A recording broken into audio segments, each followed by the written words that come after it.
قدرتی میدان جتنے سارے افسر جتنی چین آف کمانڈ بیٹھی ہے سارے ایماندار اچھے افسر ہیں. کسی ملازم کو کسی تھاندار کو کوئی فٹیگ نہیں.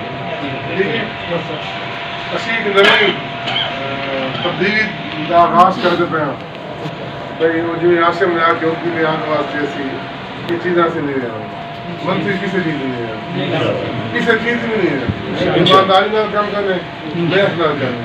ٹھیک ہے شروع ہو جائے سب تو پہلے میں آپ کو خدا کا خوف یا سی سی پی لاہور عمر شیخ کا خوف. پولیس کلچر میں تبدیلیاں آنا شروع ہو گئیں. ایس ایچ او کانا لاہور سکلین شاہ نے اپنے سمیت تھانے کے تمام ملازمین سے قرآن پاک پر ہاتھ رکھوا کر حلف لیا اور کہا کہ کسی قسم کی رشوت نہیں لی جائے گی، نہ کسی سے منتھلی وصول کی جائے گی، کسی ملازم پر کوئی کسی قسم کی فٹیک نہیں ڈالی جائے گی، سب ایمانداری کے ساتھ کام کریں گے. اب دیکھنا ہے کہ پولیس کلچر میں اسی طرح کی تبدیلیاں آتی ہیں یا وہی روایتی عمل جاری رہتا ہے. شاہد رضا، آواز نیوز، لاہور.